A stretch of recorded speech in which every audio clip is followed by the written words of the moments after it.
신의 보호 그리고 그것을 얻는 방법. 신은 모든 긍정적인 것들을 말하고 있다. 그래서 우리는 신의 음성에 귀를 기울여 봐야만 한다. 앞에서 말한 것처럼 몸과 마음의 아픈 부위들에서 들리는 신의 음성에 귀를 기울여 보는 것뿐만 아니라 바깥 세상의 모든 창조물들로부터 들리는 신의 음성 또한 들어봐야만 한다. 신의 현존 안에서는 어떤 불행이나 재난도 있을 수 없고 우리는 신의 음성을 들음으로써 그 존재와 만날 수 있다. 가장 높은 진동 안에서는 낮은 진동의 것은 어떤 것도 존재할 수도 작용할 수도 없다. 참조, 우리의 마음은 마치 라디오처럼 작동한다. 그래서 마음은 그것의 파동에 맞춰진 사물들과 상황들을 끌어온다. 나는 그대를 보호하고 있다 라고 말하는 음성에 귀를 기울이는 것은 매우 유익하다. 우리가 한 장소에서 다른 곳으로 이동할 때에도 신의 빛나는 존재를 통해 움직이는 것을 상상해야만 한다. 때때로 우리의 몸과 마음이 신의 존재 안에서 편안해지는 것을 느낄 것이다. 가장 높은 곳의 비밀스러운 장소에 거하는 자는 전능한 자의 그늘 밑에서 머물게 될 것이다. 주는 나의 피난처이며 요새라고 말하며 나의 하느님을 믿을 것이다. 그분은 당연히 그대를 사냥꾼의 덫에서 그리고 악취가 나는 역병 속에서 건질 것이다. 그분은 그대를 날개의 깃털들로 덮을 것이고 그분의 날개 안에서 그대는 믿음을 간직할 것이다. 그분의 진리는 그대의 방패와 방어막이 되어 그대는 밤에 엄습하는 공포와 낮에 하늘을 가르는 화살에도 어둠 속에서도 돌아다니는 역병에도 한낮에 황폐하게 만드는 전쟁 속에서도 두려워하지 않을 것이다. 어떤 악도 그대에게 일어나지 않고 어떤 역병도 그대의 거처에 다가오지 못하니 그것은 그분이 그분의 천사들을 그대의 길 위에서 보낼 것이기 때문이다.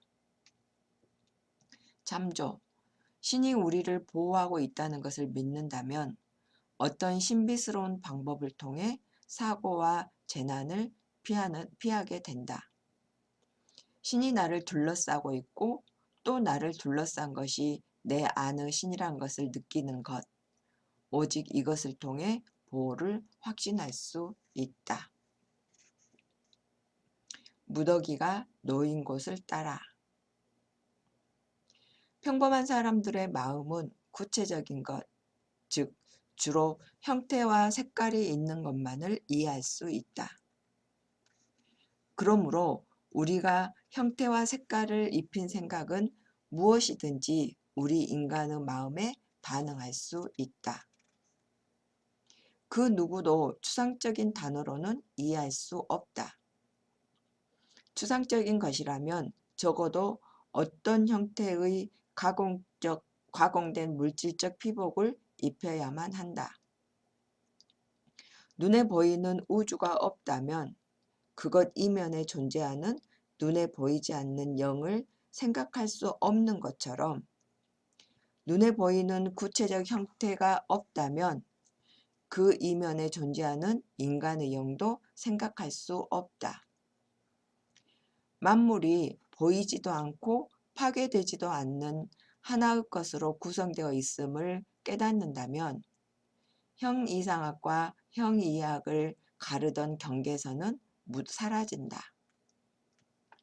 그렇게 영원한 시간 속에서 눈에 보이지 않는 것은 눈에 보이는 것이 되고 보이는 것은 또 보이지 않는 것이 되고 있다.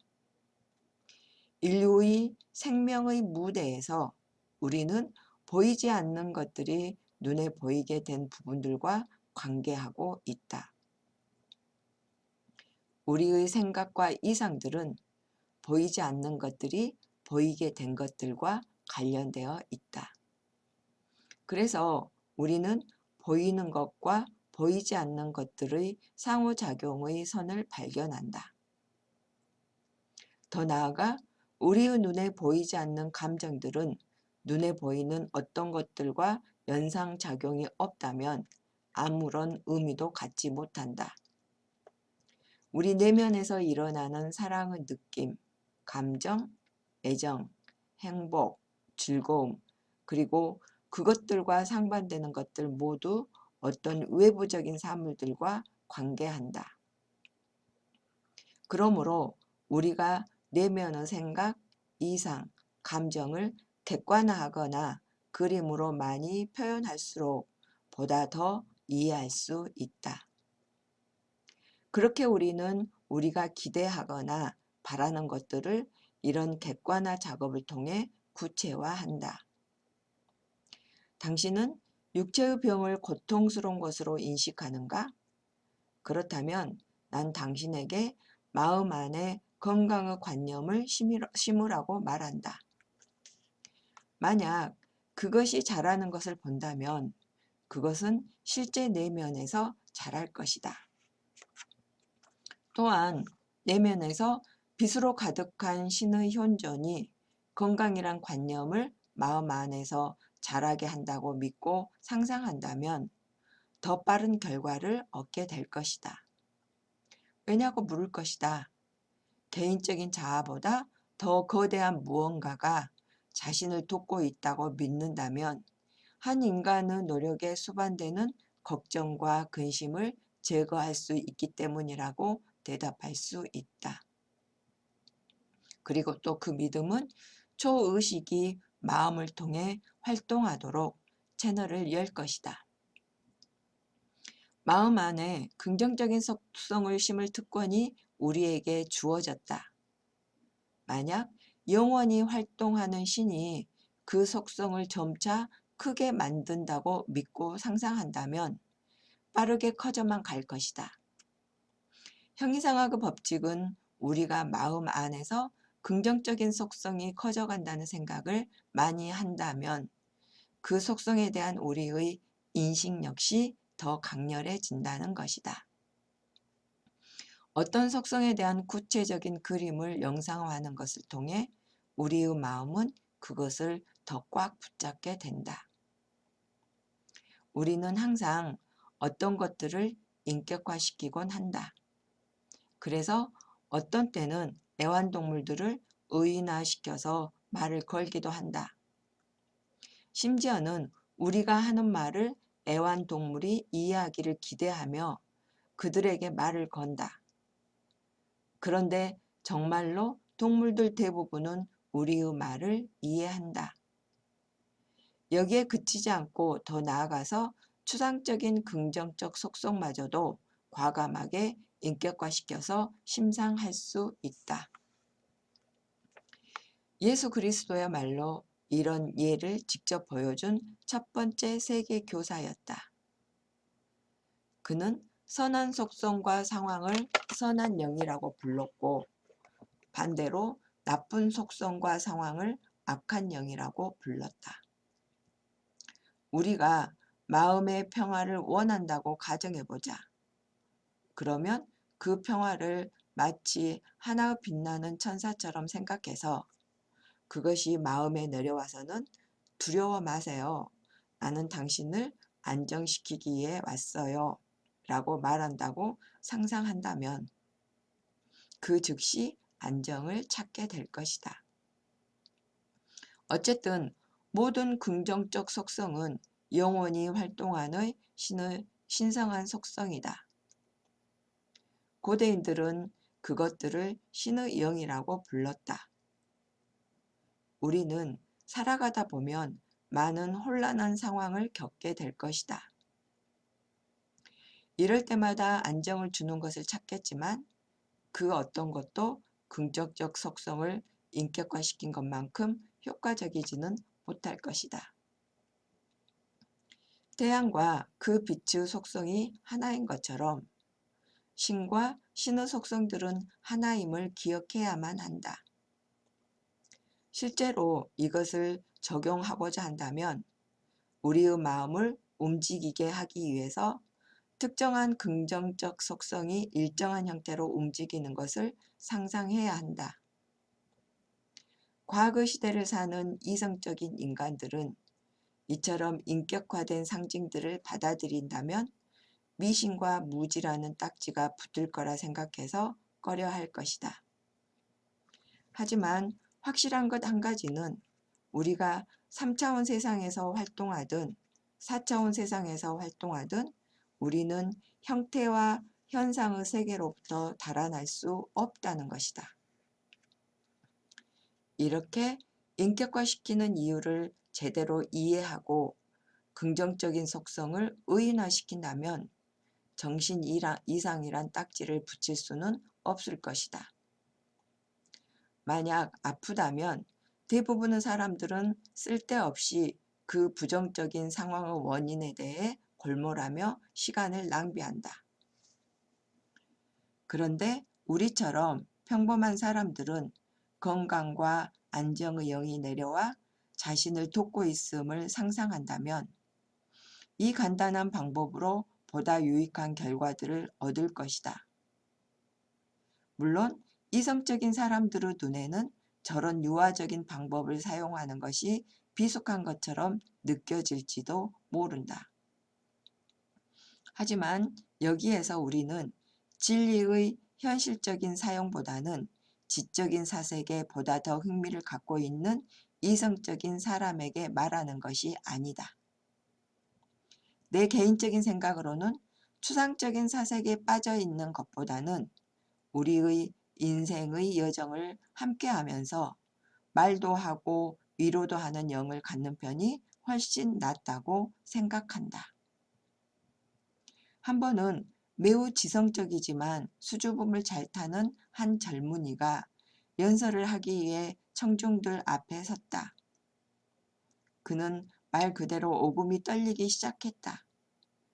완전히 자포자기하는 심정으로 자신이 예전에 들었던 진리에 의존하기로 마음먹고는 연설의 여신이 내려와서 자신을 돕는다고 상상했다. 그러자 자신의 인식과 한계를 잊으면서 훌륭한 연설을 하게 됐다. 모든 사람들이 이 방법대로 하라고 이 이야기를 하는 것이라 하나의 속성을 영상화하고 인격화하는 것이 얼마나 큰 효과를 낼 수 있는지에 대해서 말하기 위해서이다. 사람들은 각자의 성향과 훈련 정도에 따라서 자신에게 자연스럽게 맞는 방법을 선택해야만 한다고 생각한다. 나의 유일한 경고는 교리에 빠지지 말라는 것이다. 즉, 형이상학이란 이름으로 추상적 공허함에 빠지지 말라는 것이다. 우리의 개인적인 의견들이 어떻든 상관없이 보다 거대한 존재들에 대한 생각과 관념들은 굉장히 큰 힘을 행사한다.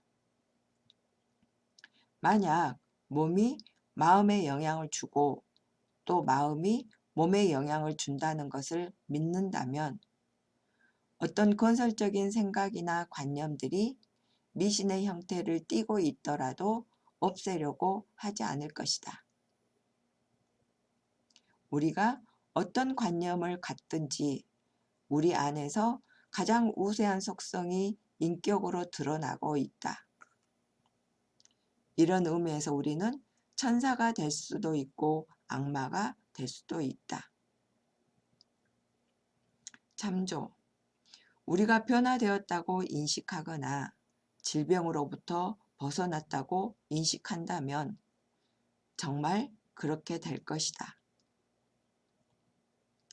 정신적으로 받아들인 어떤 상태나 상황은 우리의 몸에 영향을 미친다. 어떤 생각이든 우리가 우리의 마음에게 받아들이게 한 것은 마음이 받아들인다. 점차적으로 그 생각은 마음 안에서 자란다. 마음은 독립적으로 긴 시간 동안 작용할 수 없다. 마음은 자신을 자극해줄 어떤 종류의 매개체를 항상 필요로 한다.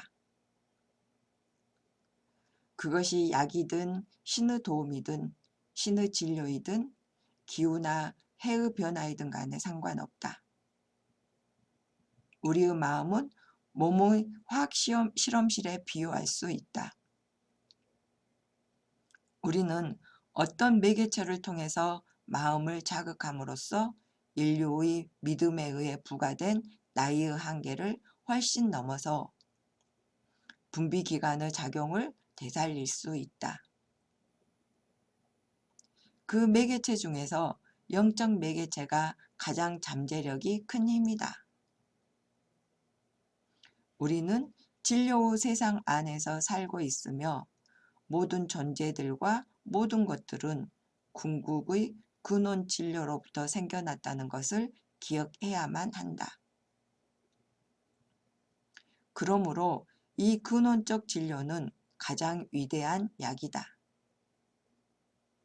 우리는 단순히 어떤 것을 인식함으로써 그것을 사용할 수 있다. 우리의 마음 안에 하나의 생각을 각인시켰다면 마음 안에 특정한 성질의 진료를 넣은 것이다. 그러면 그 속성에 의해 우리는 영향을 받게 된다. 이 우주 안에서 빈 공간이란 것은 없다. 추상적인 세계도 존재하지 않고 존재할 수도 없고 생각들 모두 어떤 사물이나 어떤 사물의 존재와 연관되어 있다. 그래서 모든 생각들은 특정한 진료의 성질과 함께 움직인다고 말할 수 있다. 그리스도와 새 시대의 메시지.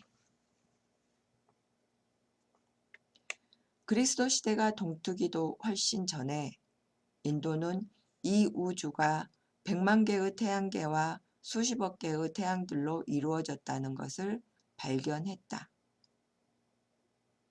숲에서 운둔하는 현자들은 이 우주의 신이 소위 물질이라 불리는 것들 안에서 장엄하게 쉬고 있는 편재하는 영이고 신의 가장 찬란히 빛나는 현존은 무한한 공간을 통해 모든 존재들과 모든 것들을 지지하고 지탱하면서 그것들의 빛을 비추고 있다는 놀라운 사실을 발견했다. 그들의 가장 영감 어린 찬송은 지금도 여전히 인도 전역에서 어렴풋이 들을 수가 있다. 인도의 어린 아이들은 다음과 같은 기도를 기억한다. 오 우주의 영이여, 우리를 비진리에서부터 진리로, 어둠에서 빛으로, 죽음에서 영원으로 이끄소서. 심지어 신전 안에서도 우파니샤드 숲의 빛나는 성광은 인도라는 위대한 정신을 표현하면서 빛나고 있다. 아메리카에서 으뜸가는 초월주의자인 랄프 왈도 에머슨은 저 숲에 거주하는 리쉬들의 신성한 계시들에 사로잡혔었다. 대부분의 사람들은 그 위대한 영혼들이 발견한 이 광활한 시선과 창조의 무한한 세계, 그리고 모든 곳에 편재하는 하나의 영을 이해하지 못했고 지금도 이해하지 못한다. 그 영은 개인적 자아를 초월해 있기에 느낌과 감정, 욕망과 희망 사이를 쳇바퀴 돌며 사는 개인적 자아와는 거리가 멀다. 영은 자급자족하고 부족함이 없기 때문에 한 인간에게 사사로운 호소를 하지 않는다. 과거에도 그리고 현재에도 대부분의 사람들은 자신들에게 부족한 것을 채울 수 있도록 신에게 도움을 구하고 있다. 사람들은 자신의 가장 은밀한 욕망을 드러내면서 이야기를 나눌 수 있는 신을 원한다. 예수 그리스도가 나타낸 신이 바로 그런 신이었다. 그 신은 저 멀리 하늘에 있는 신도 아니고 그렇다고 인간처럼 개성을 갖춘 존재도 아니었다. 모든 사람들 안에서 인간으로 나타난 신이다. 신은 당신 안에 있다는 예수 그리스도의 짤막한 문장은 이 세상에 주어졌던 그 어떤 초월적인 철학들보다 더 대중적인 호소와 힘과 가능성을 갖는다. 위대한 스승은 신은 영이다 라고, 즉 인간 안에서 살아서 움직이는 권능이라고 말했다. 예수 그리스도가 말한 신은 의식을 갖춘 존재일 뿐 아니라 대화를 나누는 신이기도 하다. 대부분의 사람들은 시련과 재난 속에서 어떤 뛰어난 철학적 강론을 해줄 신보다는 오히려 바로 가까이에서 친근한 대화를 나눌 수 있는 신을 갖고자 한다. 왜 인간은 대화를 나눌 수 있는 신을 원하는지 궁금할 것이다. 그것은 바로 우리 인간이 대화를 하는 존재이기 때문이다. 개성을 초월한 영의 본성은 우리로서는 이해하기 힘들다.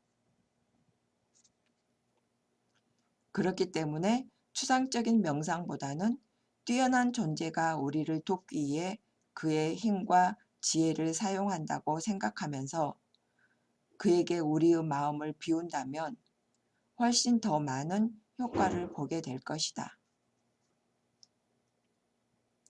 어쩌면 추상적인 진리를 주장함으로써 어떤 체면적인 효과를 얻을지도 모른다.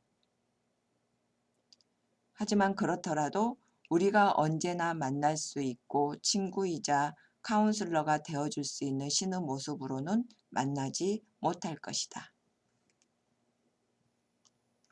참조. 만약 인간이 의식을 갖춘 지성적 존재가 아니었다면 이 광대한 우주 뒤에서 모든 것을 살아있게 하는 권능을 초의식과 초지성의 영으로 혹은 자신 안의 인격화된 신성으로 생각하지 못했을 것이다. 인간이 신의 속성이라고 생각했던 것은 자신 안의 속성을 무한하게 확장시킨 것이다. 만약 인간이 실제라면 신의 근원인 근원적인 실제가 실제 역시도 실제임이 틀림없다. 한 사람의 속성은 반드시 근원적 실제의 속성의 일부이다. 그러므로 신의 모습을 나타낸 것 중 인간이란 모습의 현현은 이 지상의 어떤 다른 현현들보다도 훨씬 더 위대하다. 우리가 이 세상에서 필요로 하는 것은 구체적인 신의 표현물이다. 그러므로 그리스도는 이렇게 말했다. 먼저 신의 왕국과 그의 올바름을 구하라. 그러면 이런 모든 것들이 그대에게 더해지리라.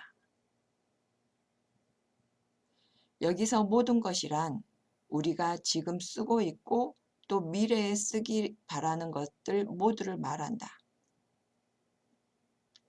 위에서 말한 바로 저 문장이 의식을 갖춘 우리 인류를 정상적인 상태로 회복시켜 행복으로 이끈다.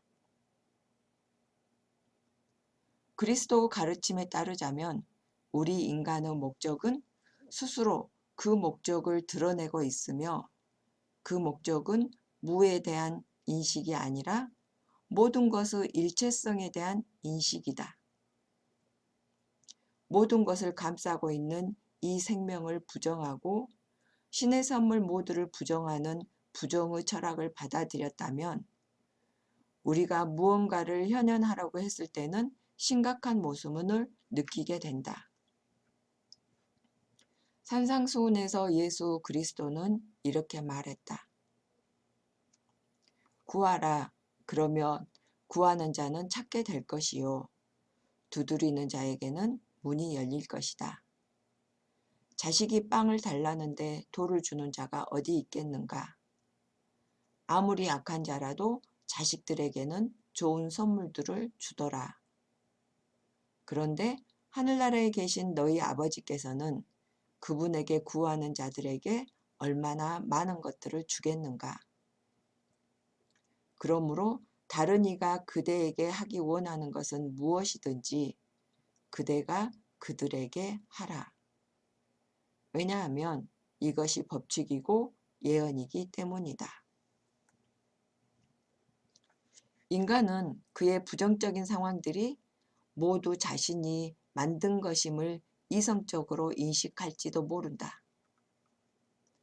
하지만 하늘나라의 아버지가 그 부정적인 상황들을 올바른 방향으로 만들려고 하고 있음을 안다면 한결 기분이 좋아진다.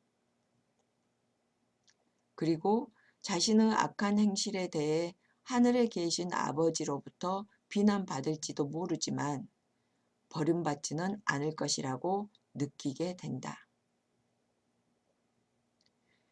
예수가 계시한 신은 인간 안에서 생명을 주는 원동력이고 그것은 영이다 라는 진리는 항상 가까이에 있는 신이란 느낌을 넘어서 인간과 언제나 하나인 신을 느끼게 해준다.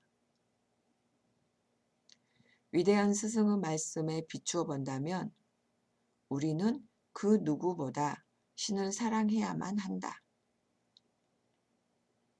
왜냐하면 신은 모든 선물을 주는 자이기 때문이다.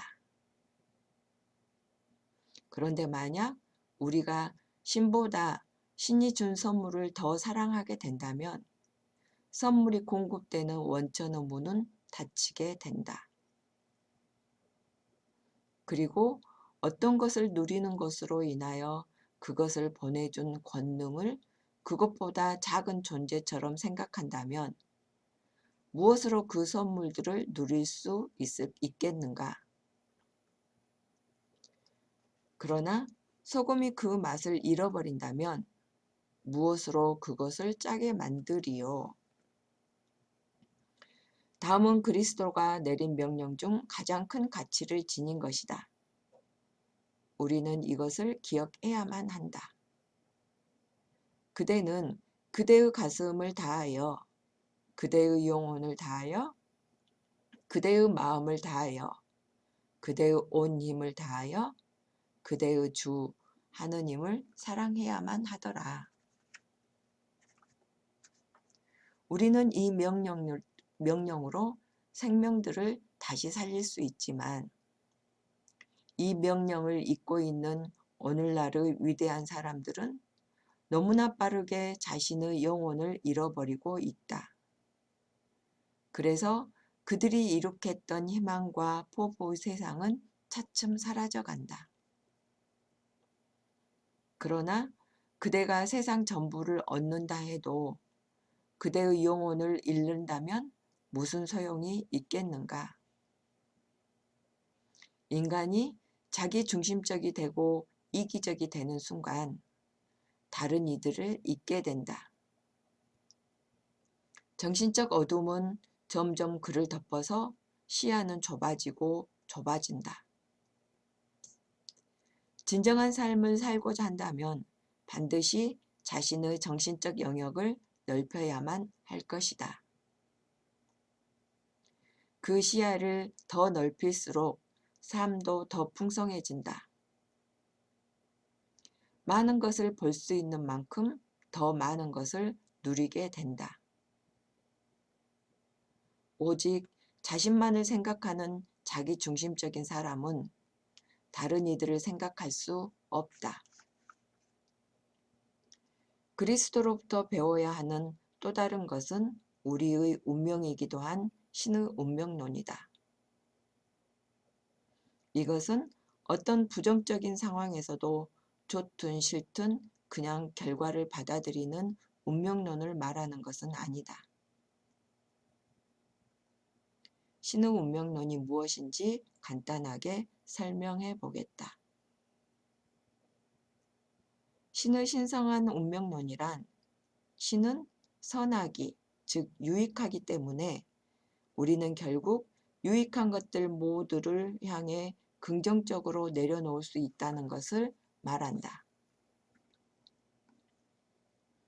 우주의 창조적 물결은 만물을 움직이게 하며 심지어는 수십억의 태양들과 별들을 질서와 조화 속에 놓는다. 그 어디에도 이 조화가 깨지거나 충돌하는 경우는 없다. 인간이 자신의 무지나 거만함으로 이 우주의 움직임과 조화를 이루지 않을 때에야 문제가 발생할 뿐이다. 인간의 지성은 제한되었고 시야는 어둠에 덮였지만 이런 왜곡된 시야를 갖고 자신의 문제를 해결하려고 한다. 그래서 결국 그가 찾아내는 것은 무엇인가? 그가 찾아낸 해법들은 또 다른 문제들을 야기한다. 어떤 문제든지 그것의 진정한 해법은 질서와 조화 속에 있는 우주의 흐름으로 다시 회귀하는 것이다.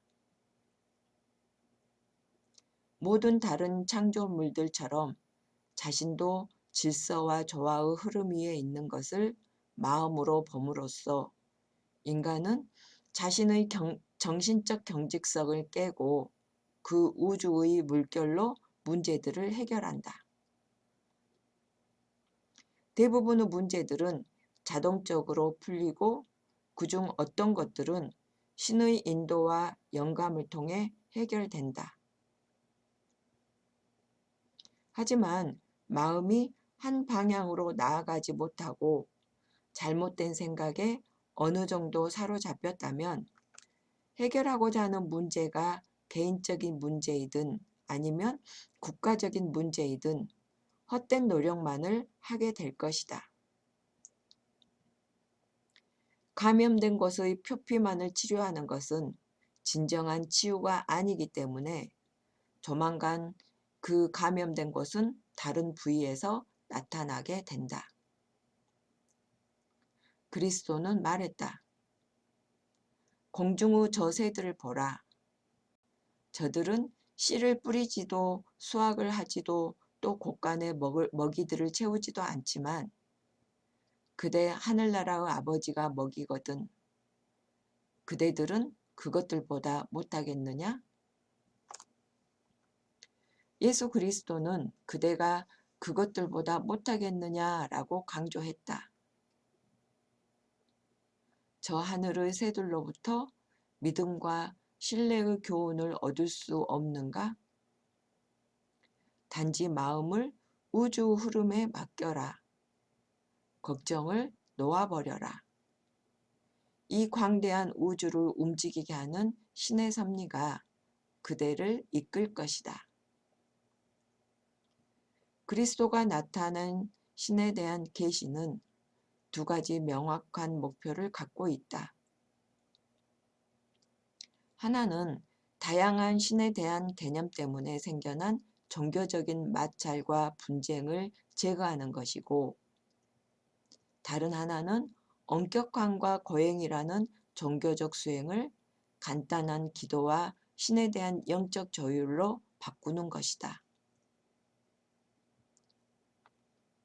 모든 사람들에게 공통된 요소는 그들 안에 살고 있는 영, 그들 안에 살고 있는 신이다. 그런 신에 대한 관념을 받아들인다면 모든 사람들이 어떤 다른 사람들을 공격하거나 배척할 수 없는 동등한 자유를 받아들일 수 있게끔 한다. 그리스도의 가르침에 따라 말해본다면 신과 소통하기에 격렬한 종교적인 수행을 한다거나 거행이나 화려한 예식들은 모두 신이 자신보다 더 약한 존재라는 것을 인정하는 것이 된다. 신은 인간을 포함해서 모든 창조물들을 자신으로부터 창조했다. 그렇기에 또한 인간의 구원을 가져올 수 있다는 것은 너무나도 당연하다. 인간에게 필요한 것은 오직 신의 구원과 힘을 신뢰하고 믿는 것뿐이다. 태양이 흐린 창류를 통해 비칠 수 있는 것처럼 신의 빛나는 현존 역시도 인간의 어두워진 마음을 밝힐 수 있다. 우리가 자아 포기를 통해 개별적 에고의 그림자를 걷어낼 수 있다면 마음은 신의 창조의 빛으로 충만하게 될 것이다. 그리스도 가르침의 핵심은 언제나 신이 우리를 돕고 있다는 것이다. 인간의 눈먼 지성으로 그에게 대항하려 하지 말라. 신은 우리에게 선과 악, 좋아와 부조화 사이에서 선택할 수 있는 자유의지를 심어줬다. 어떤 행동을 하든지 오직 나만이 그 결과에 대한 책임을 질 뿐이다. 위대한 스승이 이 지구를 떠난 후 수세기에 걸쳐 그를 따르는 자들은 그 가르침을 완벽하게 실천했다. 그러던 중 암흑의 시대가 왔고 그로 인한 위대한 스승의 모든 유산과 가르침이 완전히 소실되었을 뿐 아니라 진정한 그리스도 가르침의 실천 역시도 사라졌다.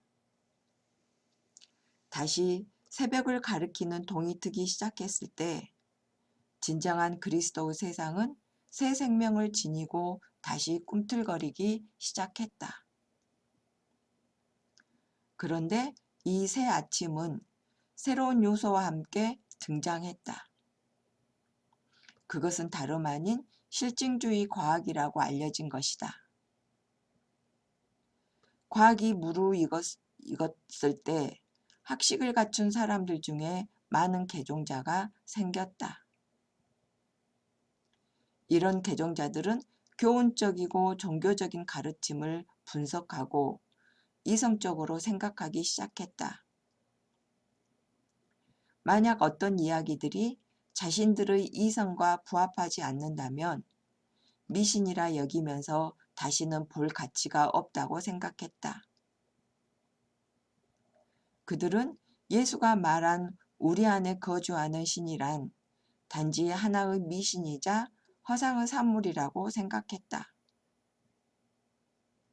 근원적인 무언가가 이들의 황폐한 이성의 잔치를 막을 필요가 있었다. 그래서 뉴 메시아닉 메시지가 그리스도가 나타낸 신을 증명하기 위해 세워졌다. 우리는 이렇게 말한다. 당신을 이성적으로 사유할 수 있게 만든 권능이 당신의 이성보다 더 위대한 힘이다. 당신이 상상할 수 있게 만든 권능이 당신의 상상력보다 더 위대하다. 당신이 철학적으로 사유할 수 있게 만든 권능이 당신의 철학보다 위대하다. 당신의 철학은 변화될 수도 있지만 당신을 철학적으로 사유할 수 있게 만든 권능은 변하지 않은 채 영원하다. 신이란 당신의 생명이다 라고 생각할 수 있게 만든 당신의 권능이 진정한 당신의 생명이고 모든 관념들을 넘어서 있다. 이 권능이 우리의 몸과 마음을 살아있게끔 생명을 불어넣고 있다. 그리스도는 바로 그것을 우리 안의 내재한 영, 살아 움직이게 하는 권능이라고 불렀다. 이 권능의 존재를 부인하더라도 이 부인하는 힘마저도 그 권능이 없다면 불가능하기 때문에 권능의 존재를 인정할 수밖에 없다. 그러므로 권능은 우리의 모든 논쟁이나 모든 거부들, 아니 모든 확언에 이르기까지 그 모든 것보다 먼저 존재한다. 그 앞서 존재하는 것이 바로 우리 내면의 스스로 존재하는 실제이다. 모든 사람들이 동의할 수 있는 관념이다. 하지만 과거의 낡은 사상을 던져버리고 새로운 것을 받아들이고자 하는 용기가 필요하다. 그리스도는 말했다. 세수를 낡은 부대에 담지 말라. 그리고 깨진 부대에 담지 말라. 만약 그렇게 한다면 술은 새어나오고 부대는 썩을 것이다. 그러니 새 술은 새 부대에 담아라. 그러면 술이나 부대 모두 보존되리라. 그리고 사람들 모두 자신이 믿는다고 스스로 인정한 실제 위에 확고히 서 있어야만 한다. 그 누구도 자신이 소유하지 않는 진리의 빛을 발산해 줄 수 없다.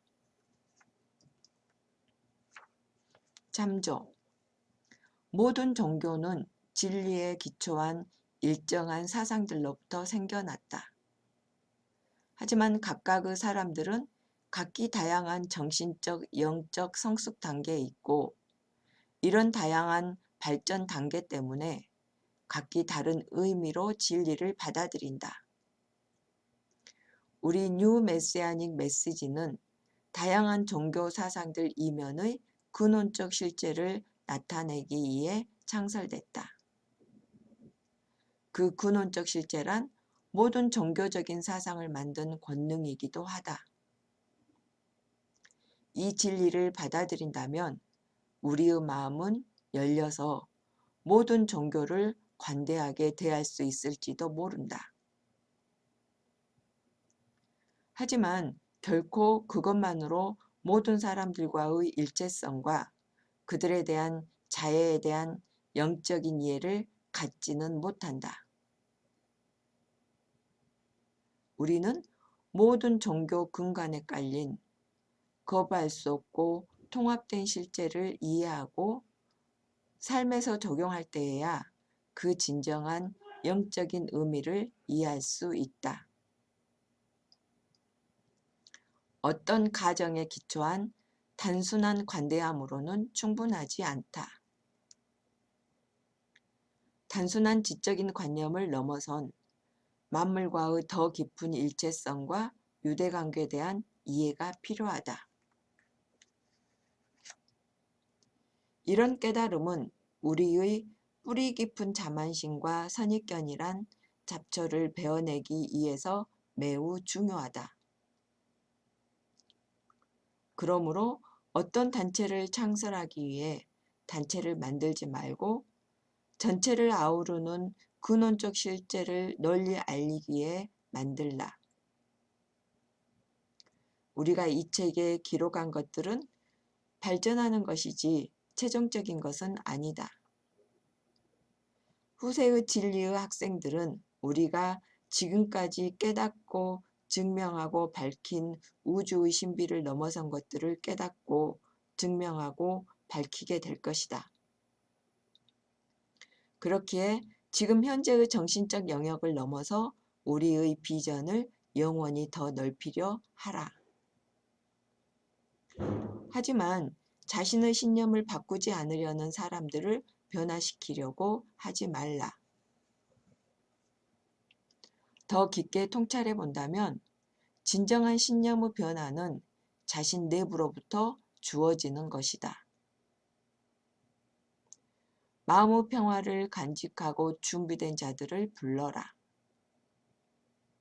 상대방의 인식을 넘어선 것을 실천하게 하거나 그 방식으로 살게끔 요구해서는 안 된다. 우리는 지금 실증적 과학의 시대에 살고 있다.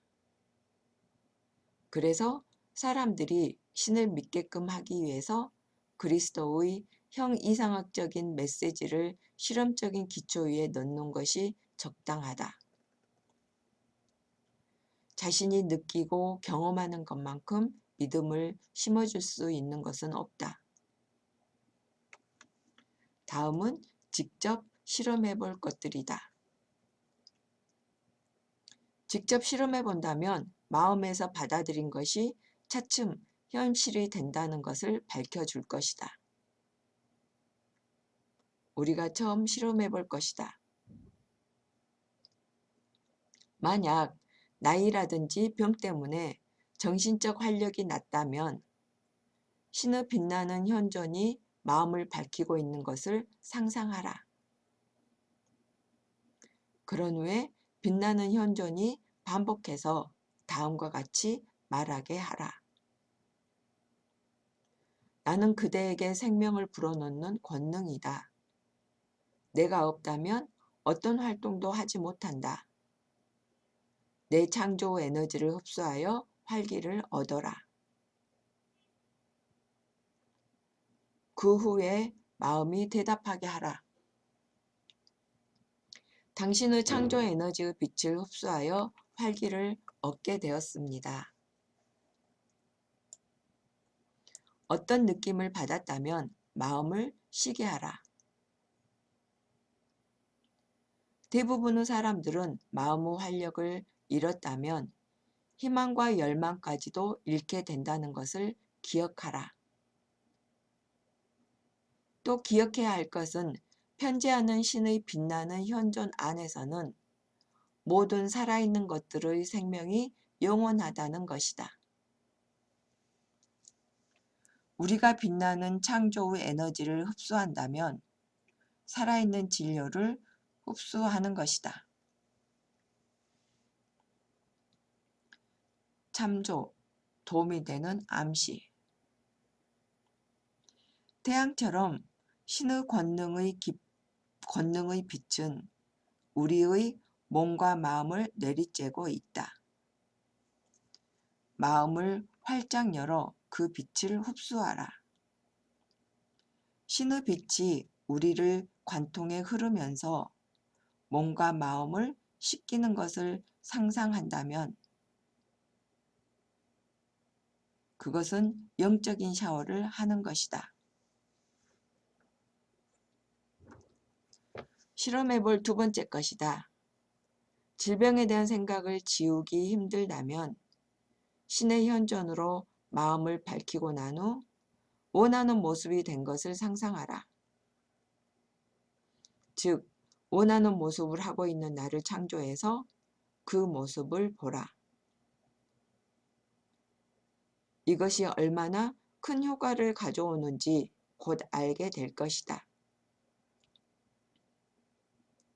세 번째 실험이다.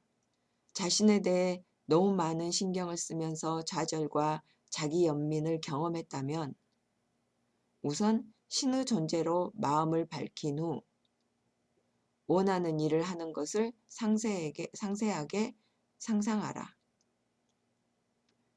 그렇게 한다면 좌절감을 치유할 수 있을 뿐 아니라 실제로 원하는 일을 하는 데에 필요한 자질들이 개발될 것이다. 바깥 세상에서 내가 되고자 하는 역할을 내면 세상에서 현실감 있게 하라. 그러면 얼마 가지 않아 현실로 찾아올 것이다. 바깥에서 하고 싶은 일이 있다면 내면의 일과 일치시켜야만 한다. 많은 공상으로 인해 정신적으로 나태한 사람들은 나중에 좌절감이 많이 생길 것이다. 어떤 일이든 열성적으로 꾸준하게 한다면 성공할 것이다. 이것이 바로 신의 뜻이다. 신과 협력을 하라.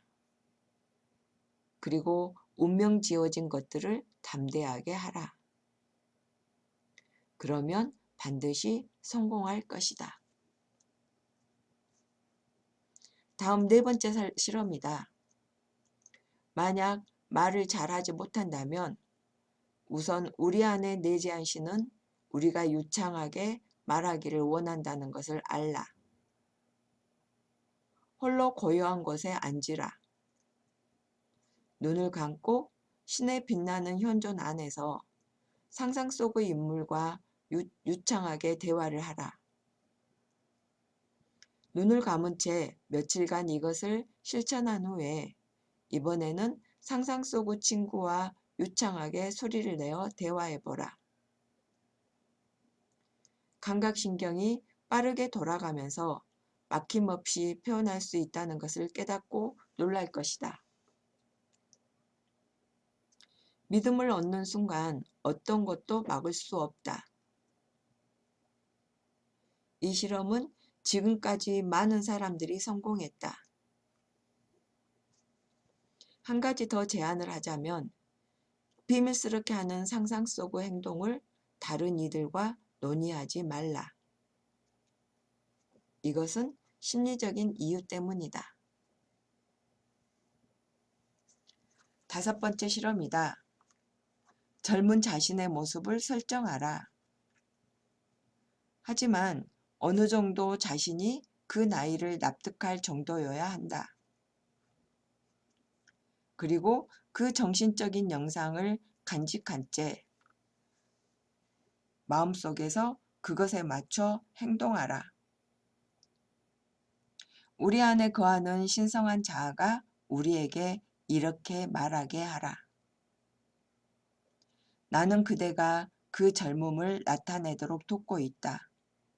나는 그대의 몸과 마음 뒤에서 보호하고 유지시키는 권능이다. 우리는 대답한다. 주여, 전 그것을 인식하고 있습니다. 우리의 믿음과 마음의 영상, 그리고 그것에 맞게 행동하는 것에 우리의 성패는 달렸다.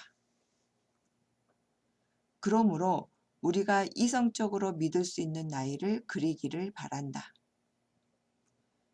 나이에 맞게 늙어가는 것은 우리가 지닌 인류의 잠재적인 믿음과 기대, 무의식에 새겨진 영상의 기인함을 잊지 말라.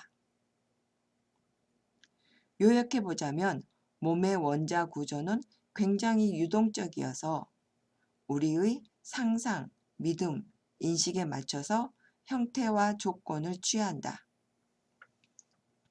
그래서 우리가 잠재의식적으로 받아들인 것들이 외부의 형태와 조건을 취하게 되면 우리의 정신적 삶과 육체적 삶이란 외피를 구성한다. 그러므로 만약 차츰 날씬해진다는 것을 현실처럼 상상한다면 몸은 정말 날씬해질 것이다. 믿음, 특히 신에 대한 믿음은 원자적이고 초의식적인 에너지를 어마어마하게 방출한다. 그러므로 우리가 어떤 것이나 어떤 행동을 믿는다면 원자적이고 초의식적인 에너지를 방출해서 몸에 활기를 넣어줄 수 있다.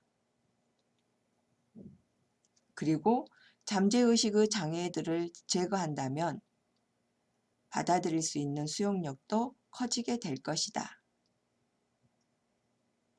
이미 말했듯이 마음은 독립적으로 활동할 수 없고 지탱해주고 자극해줄 무언가가 필요하다.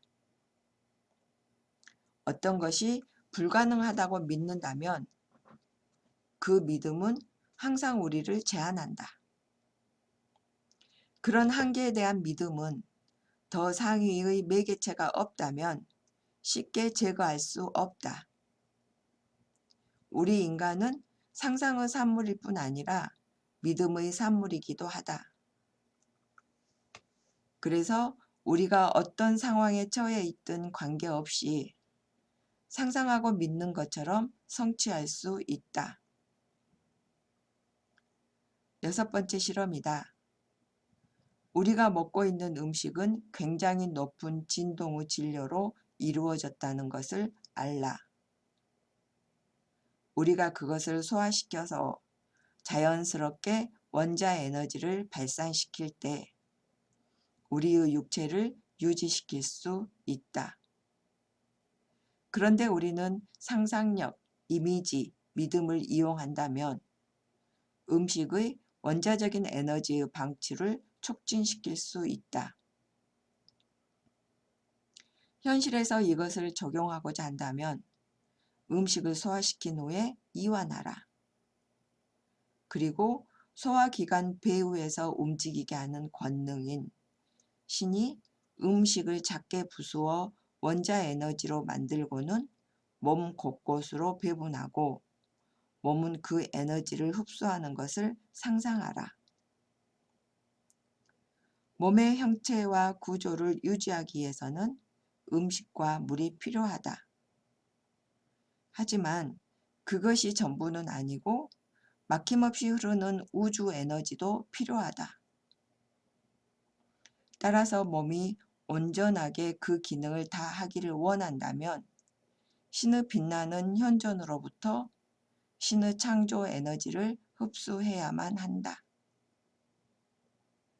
현대 과학에 따르면 많은 양의 음식을 먹는 것보다는 더 다양한 음식을 섭취해야만 한다고 한다. 7번째 실험이다. 형 이상하게 큰 흥미를 갖고 있지는 않지만 상상의 법칙에 관해 무언가를 알려는 사람이라면 상상력을 촉진시키고 손에 만질 수 있는 결과를 얻게끔 해야 한다. 그래서 다음의 실험을 해보면 좋을 것이다. 이 공간은 무수한 에너지로 가득 차 있다. 그리고 우리 피부의 모공들은 숨을 쉬고 있다. 이제 깊은 호흡과 함께 수백만의 모공들이 이런 대기의 에너지를 흡수하는 것을 상상하라. 이것을 해본다면 육체가 생명력으로 충만해지는 것을 알게 될 것이다. 아주 편안한 자세로 이 에너지를 흡수하라.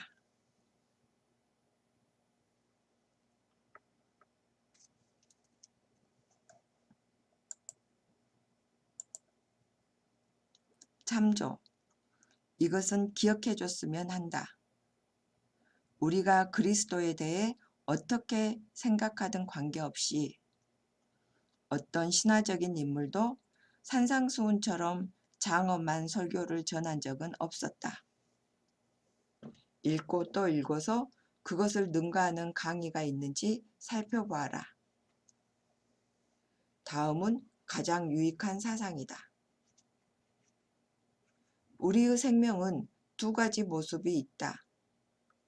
하나는 인간이고 다른 하나는 신성이다. 우리는 그 생명이 인간으로서 활동하는 모습에만 친숙해졌다.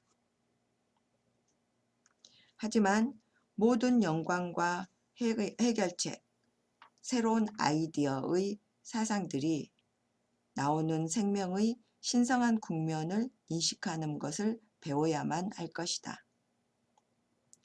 우리의 신성한 측면은 언제나 우리를 도우려고 한다. 그것이 우리를 돕는 것을 믿고 상상하고 그리고 그 믿음으로 마음을 이완시켰을 때 반드시 도움을 받게 된다. 이것을 의식적으로 인식하는 것만으로도 내면의 신성함과 외부의 혼란함 사이의 장벽은 제거될 수 있다. 우리 안의 신성은 조화로운 정신적 흐름을 따라 우리를 올바른 위치로 데려다 놓을 것이다. 신성이 인도하는 길을 따라간다면 결코 잘못된 곳으로 가게 되지 않는다. 우리의 이익을 위해서 그가 우리에게 하는 말에 자주 귀를 기울여라. 그러면 자유와 힘과 행복을 얻게 될 것이다. 우주의 근원적 실제가 모든 존재와 사물 안에서 두 가지 측면으로 나타나는 것처럼 모든 존재와 사물들 역시 외부 모습들과 함께 그 배우의 현현자가 있다. 그렇기에 우리는 이와 같이 신성한 측면이 우리를 돕는 것을 상상할 수 있다. 인간 세상에 살고 있는 우리는 신성한 측면의 활동을 부분적으로만 인식한다.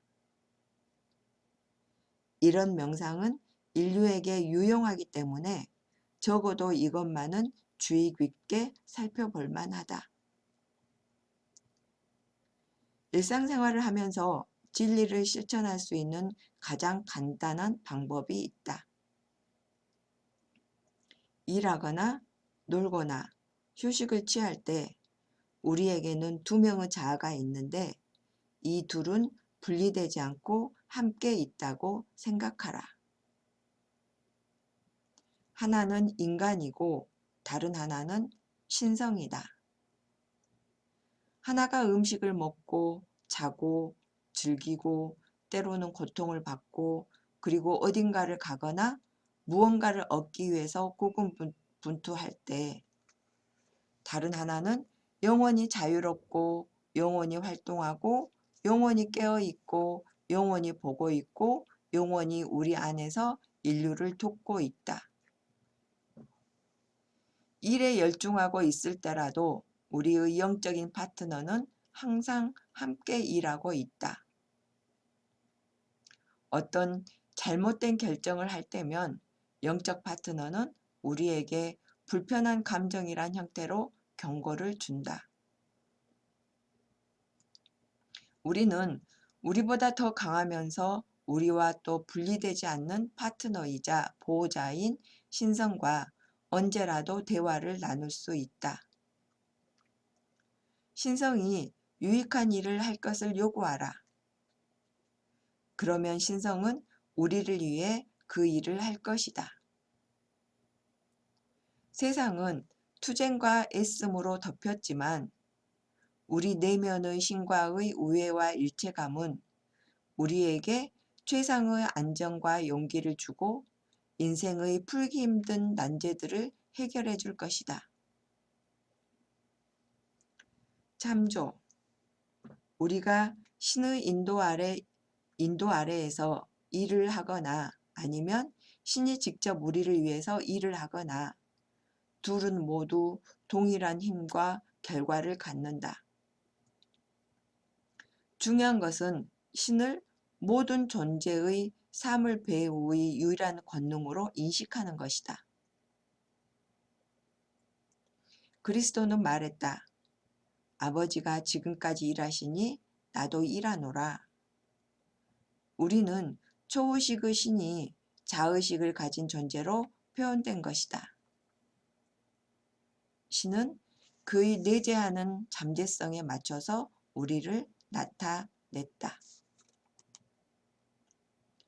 부정적인 상황을 극복하기 위해서 우리의 인간적인 의지뿐만 아니라 진리를 사용해야만 한다. 진리란 생명을 불어넣는 초의식의 권능이 의식을 갖춘 존재로 표현된 우리이기 때문에 우리는 어떤 부정적인 상황들에도 결코 영향받지 않는다.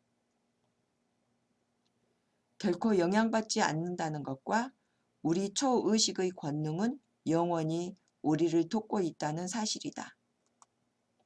부정적인 상황이나 질병이 우리보다 작아진다면 서서히 자취를 감춘다. 합심의 기적. 그리스도는 말했다. 너는 너의 적과 함께 길에 있는 동안에 그와 속히 화해하라. 그 적이 어느 때나 너를 재판관에 넘겨주지 않게 하고 재판관도 너를 간수에게 넘겨주지 않게 하여 감옥에 들어가지 않도록 하라. 또 이런 말을 했다. 만일 너희 중에 두 사람이 무엇이든지 구할 것을 땅에서 합심하면 하늘에 계신 내 아버지께서 그들에게 이루어 주실 것이라. 만약 어떤 외압이나 압력 혹은 회유를 통하지 않고 어떤 긍정적인 일을 하는 것에 상대방과 뜻을 같이 한다면 서로를 위한 그 일은 이루어질 것이다. 두 사람 혹은 세 사람이 유익하고 생산적인 목표를 위해 자연스럽게 또 다른 무언가에 이끌린다면 그들이 하는 일이 무엇이든 상관없이 평온함 속에서 효율적으로 이루어질 것이고 그들이 무엇을 소망하든 관계없이 행복한 기대감 속에서 이루어질 것이다. 우선 우리의 모든 긍정적인 소망이 신의 욕망이라는 사실과 그것은 태초부터 인간적 본성 안에 심어졌다는 것을 알아야만 한다.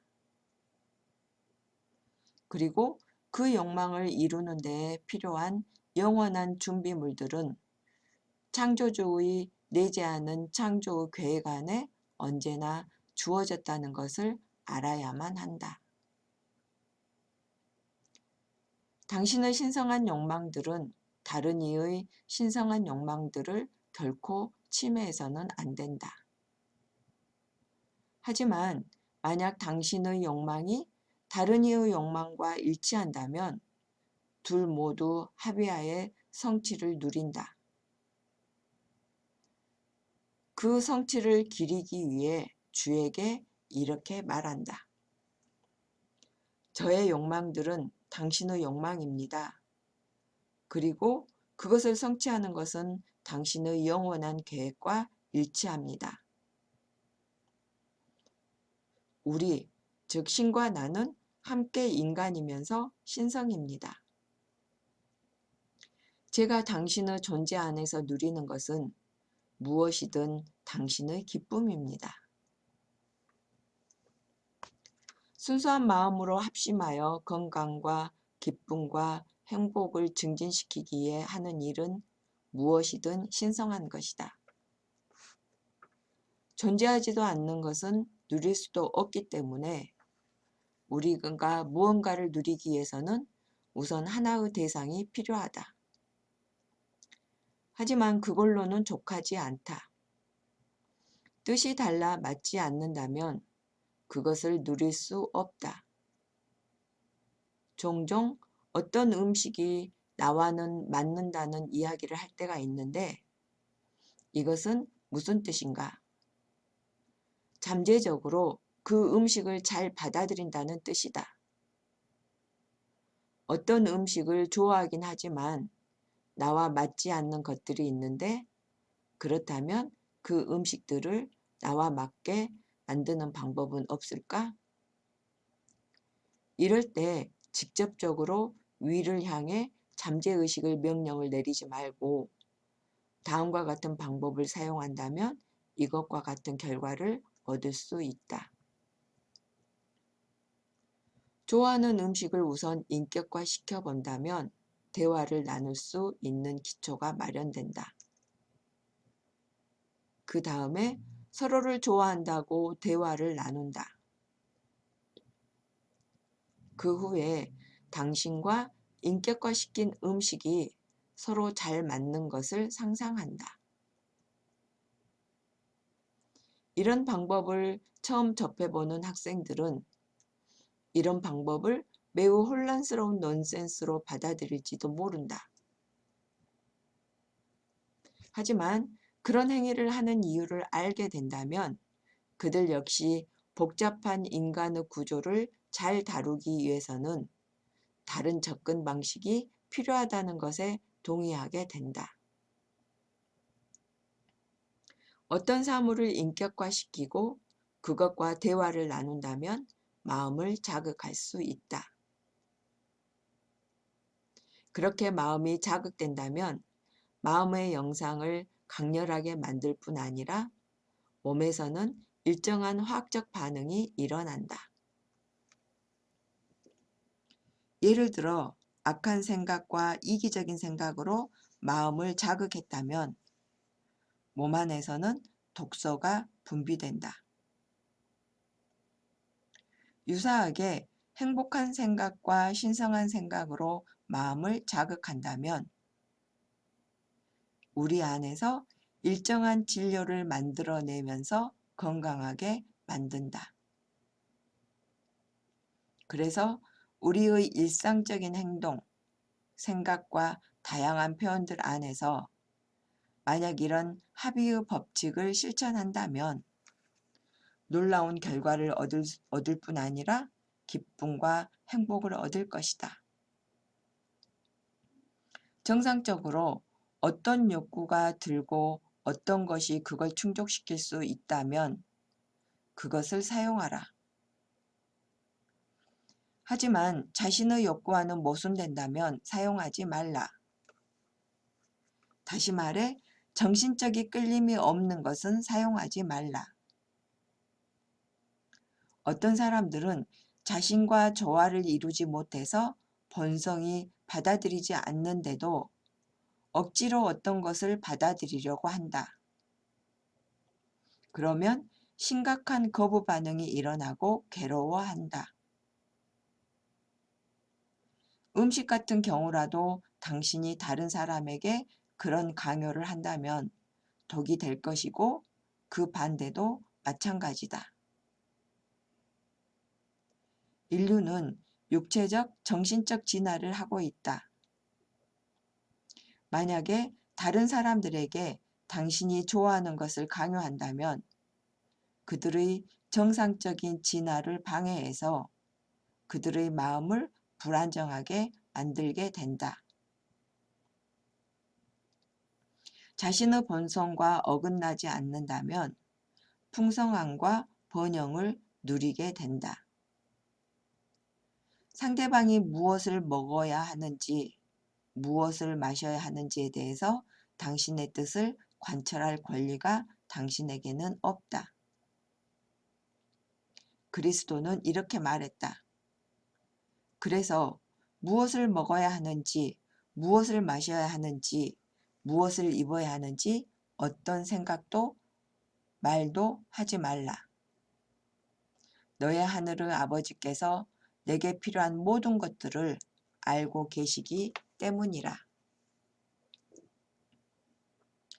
마음을 신에게 두고 그로부터 주어지는 정신적인 평화의 흐름을 따른다면 적절한 시기에 적절한 것을 발견하게 될 것이다.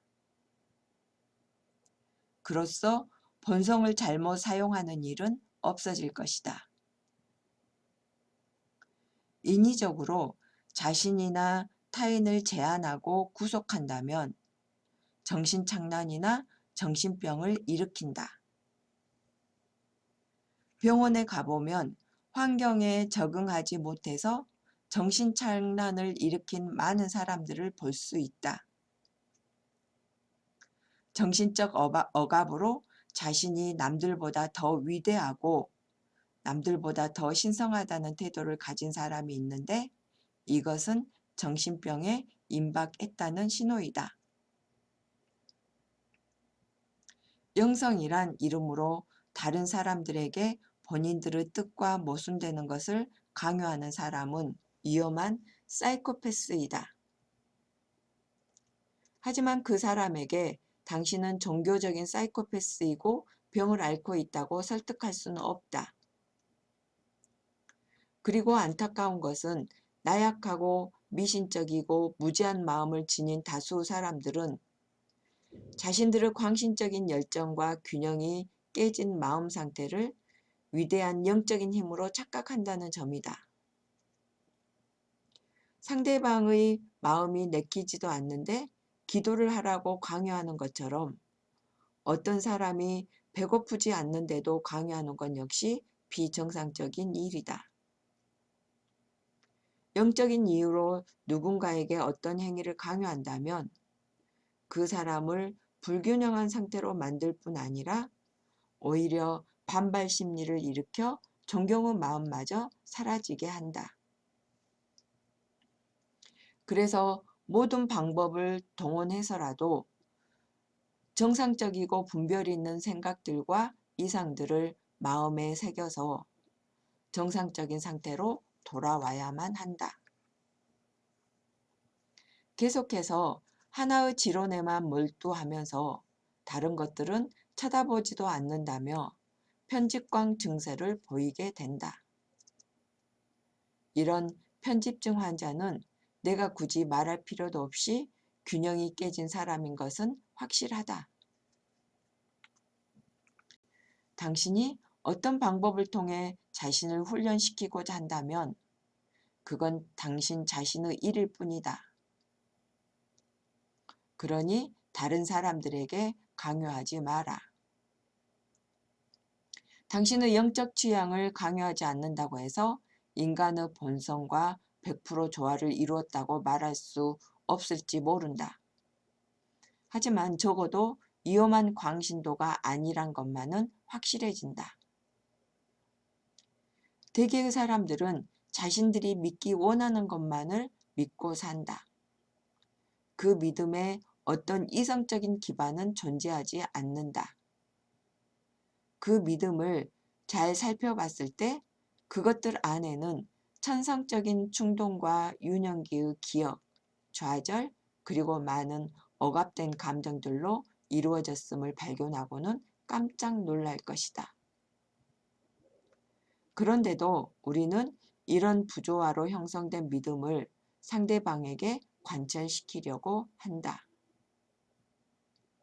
하지만 사람들은 자신과 의견을 달리한다면 싫어하는 습성이 있기 때문에 타인에게 명령하거나 패배감을 안겨주거나 굴욕을 주는 행위를 해서는 안 된다.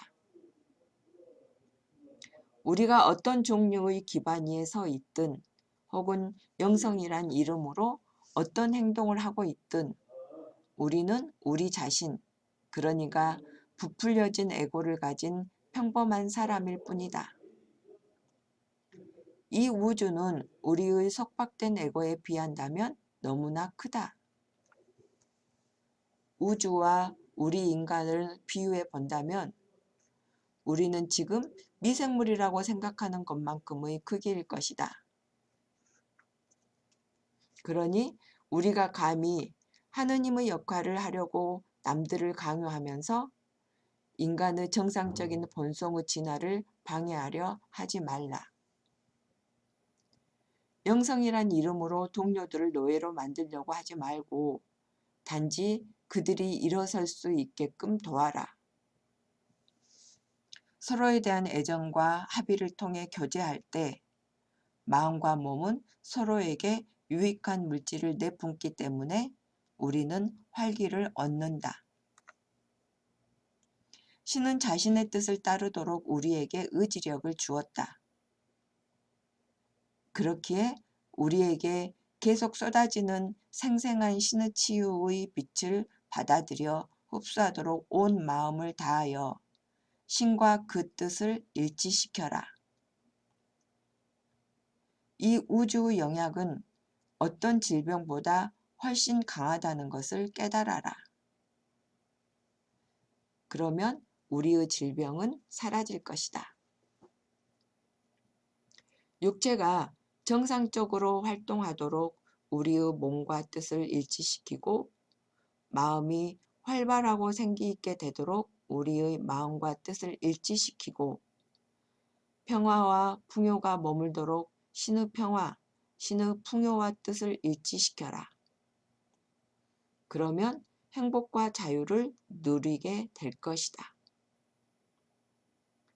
무엇보다 신이 우리를 유혹과 약함, 그리고 과거의 잘못들로부터 벗어나게끔 인도하도록 신과 뜻을 일치시켜라. 우리의 모든 욕망과 열망이 신에게 속한다는 것에 신과 뜻을 함께하라. 그러면 신이 그 모든 열망들을 이루게 해줄 것이다. 이 새로운 시대에는 우리가 고상하고 윤리적이고 영적인 기준으로 우리의 상행위들을 하는 한 영적인 일과 상행위의 구분은 존재하지 않는다. 우리의 모든 인간적인 표현들을 영적인 표현들로 만들라. 그것이 바로 신의 표현이다. 우리의 일들이 모두 신에게 속한다는 것에 우리가 하는 모든 일들과 뜻을 일치한다면 그 일들은 자연스럽게 잘 풀릴 것이다. 우리의 일들을 신의 일로 만들 때 결코 실패할 수 없다. 하지만 우리의 기만적인 행동의 결과는 결코 피할 수 없다. 마지막으로 말하지만 가장 중요한 말이 될 것이다. 우리가 신의 도움을 구하려고 노력하는 것보다 신은 우리를 도우려 한다는 것을 우리 자신이 믿게끔 하라. 그런 자각을 갖고 신을 맞이한다면 신의 기적은 우리 안에 나타날 것이다. 신은 우리를 창조했고 신은 언제나 우리와 함께이다. 신이 이 우주를 보살피고 있는 것처럼 신은 우리를 보살피려고 한다. 신은 지금도 그리고 앞으로도 영원히 행복하게 살라고 우리에게 말하고 있다. 신성한 운명론 그리고 하느님의 천사들과 함께 하는 법. 우리 인간은 참으로 희한한 창조물이다. 아주 뜨거운 부죽갱이를 꽉 쥐고는 살려달라고 말한다. 우리는 신의 법칙을 무시해서 고통과 불행을 창조하고서는 다시 신을 바라보며 도와달라고 외친다. 그리고 신을 위해서 규칙을 제정하면서 신에게 한계를 부여하고는 그 한계에 쌓인 법에 따라 신이 활동하기를 기도한다. 우리는 신조들과 교의들을 만들고는 신이 그것들을 인가하기를 바란다. 우리는 또 우리의 동료들의 가슴과 영혼을 들여다보지 않고는 그들을 판단한다. 그리고는 공정한 신이 자신을 공격한 사람들을 우리의 잔혹한 마음이 납득할 정도로 아주 무자비하게 벌하기를 바란다. 우리의 모든 원초적인 충동과 우리의 혼란스러운 마음의 상태들에도 불구하고 신의 빛은 그 어둠을 뚫고 비춘다. 아주 길고 지루한 여정이 지난 후에 우리는 신에게 의지하면 의지할수록 더욱 많은 평화와 지혜의 힘을 얻게 된다는 것을 깨닫게 된다. 또한 신성한 운명론을 따른다면 위대한 영적인 높이까지 다다를 뿐 아니라 더 위대한 많은 일들을 할 수 있다는 것을 알게 된다. 신성한 운명론을 따른다는 것은 다른 이들의 평화와 행복은 무시하면서 일시적인 충동과 변덕을 쫓는 걸 말하는 것이 아니라 자기 표현을 위해 미리 예정된 계획을 따르는 것이다. 건설적인 일을 할 충동이 느껴진다면 그것은 성취를 향한 신성한 운명이다. 신이 예정된 목적지로 우리를 이끈다고 믿는다면 어떤 것도 우리를 막을 순 없다. 신은 항상 우리 뒤에 있으면서 우리가 하는 일을 돕고 있다는 것을 안다면 우리는 무언가를 두려워하거나 주저하고 망설일 필요가 없다. 우리가 충동을 받아 어떤 모험에 뛰어든다면 그것은 성공을 예언하는 신의 뜻이다. 그 성공은 이미 예정된 일이다. 믿음을 꽉 붙잡고 그것에 맞춰 행동한다면 한 인간으로서 겪는 걱정과 두려움은 사라진다. 신이 우리의 편인데 과연 누가 우리에게 대항하겠는가? 이것을 수긍하지 못한다면 적어도 그 누구도 우리에게 대응하지 못한다고 믿을 권리가 우리에게 있음을 알라.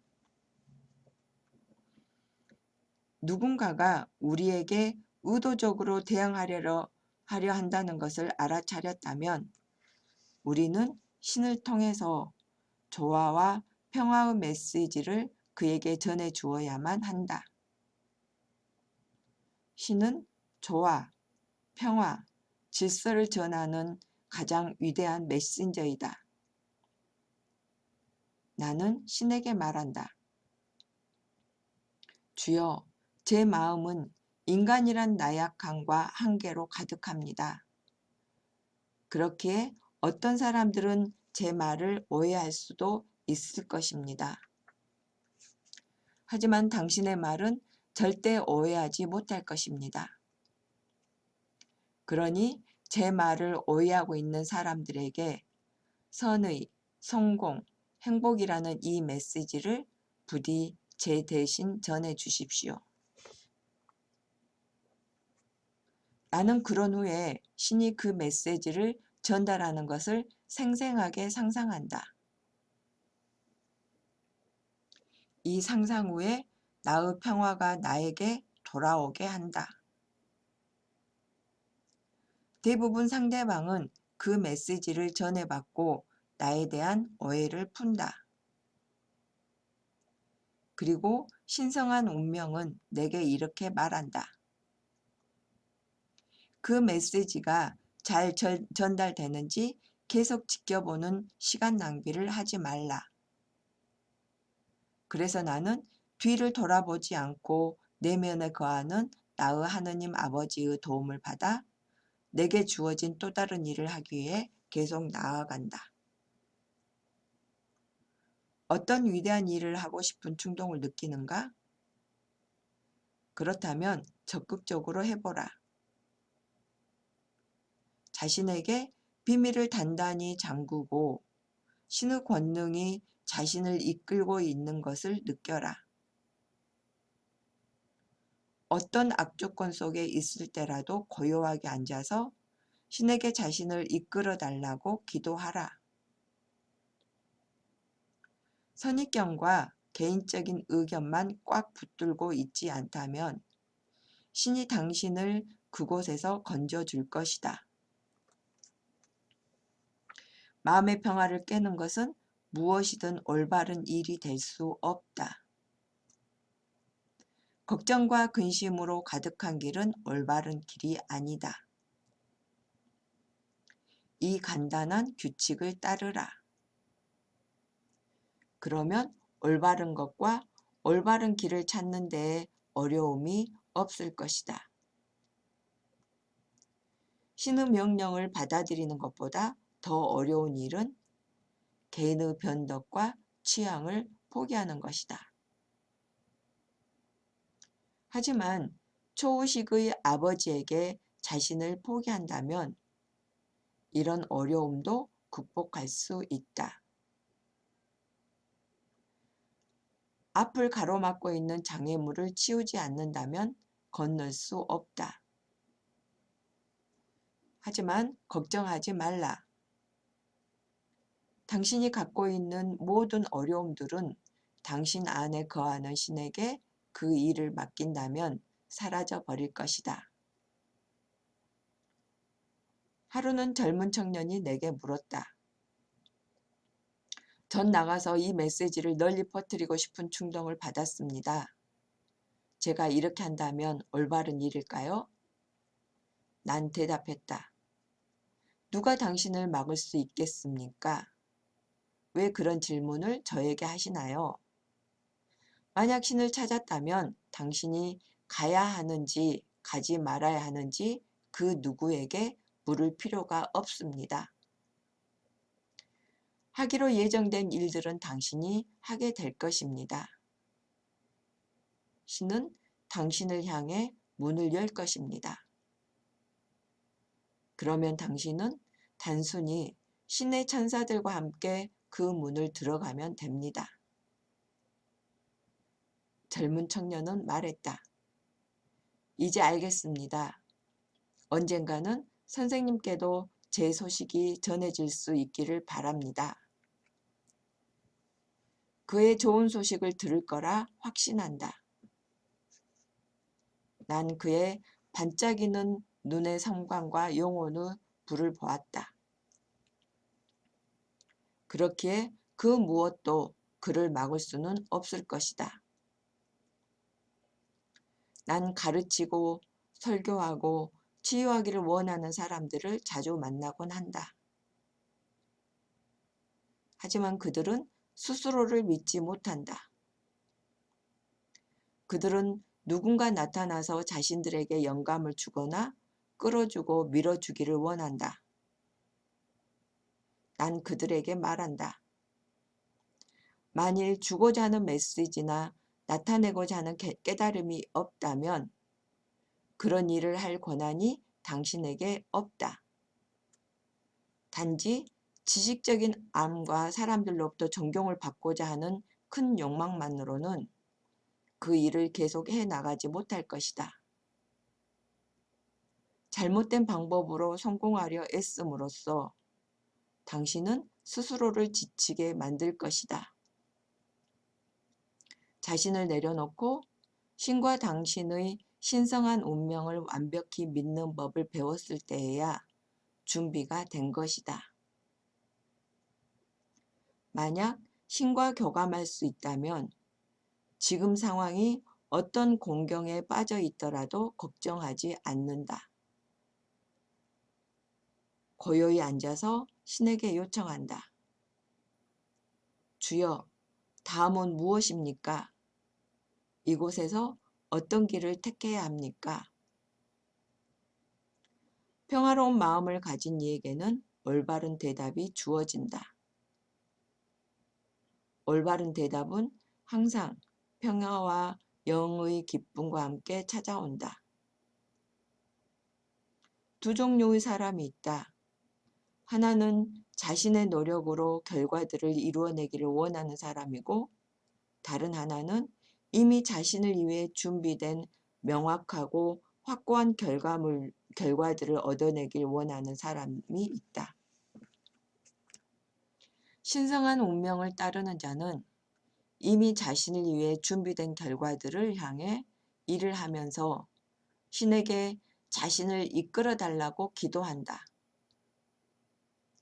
이런 기도가 그가 하는 일을 쉬운 것으로 만들고 등에 진 짐을 가벼운 것으로 만들어준다. 친구가 필요하다면 친분을 쌓기 위해 노력할 필요가 없다. 단지 해야 할 일이란 오직 자신을 향해 미리 예정되었던 사람을 찾는 것뿐이다. 어쩌면 신에게 그를 데려다 달라고 요청할 수도 있다. 어떤 원하는 일이 있다면 자신의 노력으로 무언가를 이루려 하는 것보다 이미 왕국 안에서 존재하는 것들을 정신적으로 취해본다면 더 쉽게 일을 성취할 수 있다. 실제로 우리가 바라는 것들은 반드시 우리가 바라기 전에 존재해야만 한다. 모든 것들은 신 안에 존재하기 때문에 신 안에서 당신은 미리 정해진 친구들과 사물들을 쉽게 발견할 수 있다. 신의 좋은 것들을 얻었을 때 불만족스러워하지 말고 감사함을 느껴라. 그러면 당신은 더 많은 것을 갖게 될 것이다. 참조. 당신의 가장 큰 신비는 상상할 권능이 없다면 어떤 것도 상상할 수 없다는 것이다. 따라서 이 권능이 할 수 있다고 상상하고 믿는 것은 무엇이든지 그 권능이 당신을 위해 그 일을 하게 된다. 이것은 마음의 램프에 갇혀 있는 진이이다. 그것이 하길 바라는 것은 무엇이든 그 역할을 맡을 수 있다. 당신의 상상과 믿음에 따라서 때로는 빨리, 때로는 천천히 권능은 일을 한다. 그 권능은 당신이 상상하는 것만큼 개성을 초월해 있을 수도 있고 당신이 상상할 수 있는 만큼 개성을 지니고 있을 수 있다. 선하고 긍정적인 일이라면 권능이 그 일을 하는 것을 당신의 온 영혼의 힘을 다해 기도하라. 그 권능이 그 일을 즉시 시작한 것을 마음으로 보라. 그러면 그것은 결코 당신을 실망시키지 않을 것이다. 이 메시지를 전하거나 가르치고 싶다는 충동을 느끼는가? 만약 그렇다면 망설이지 말고 바로 뛰어들라. 당신이 주려고 하는 것은 이미 신 안에 존재했다는 것을 깨달아라. 두려움을 버려라. 내면에 거하는 당신에게 당신을 위해 그것을 전달하도록 요청하라. 무언가를 나타내고자 하는 충동이 들었다면 결코 망설이지 말라. 점차적으로 당신의 마음은 어떤 장애도 없이 투명한 매개체가 될 것이다. 시작하면서 당신이 일상에서 쓰는 간단한 언어를 사용하라. 후에 당신의 구체화된 생각은 그것 스스로의 표현 방법을 찾게 될 것이다. 당신이 그 메시지를 전하면서 그 어떤 학술적인 화려함을 피하라. 모든 사람들이 이해할 수 있는 언어를 사용하라. 항상 내면에 거하는 신 안에 마음의 시선을 두고 신으로부터 말들이 나오는 것을 인식하라. 신과 당신의 신성한 운명을 믿는다면 어떤 두려움도 갖지 말라. 하느님의 천사들이 당신을 둘러싸고 있다. 그들과 함께 나아가라. 초청의 말. 당신이 누구인지에 관계없이 그리고 어디에 사는지 관계없이 만약 나의 예정된 친구라면 나는 당신을 부르고 있다. 신과 인류애라는 깃발 아래 모이도록 하라. 이 영광스러운 뉴 메시아닉 월드 메시지를 널리 퍼뜨려라. 이것은 당신의 생명이고 당신의 메시지이다.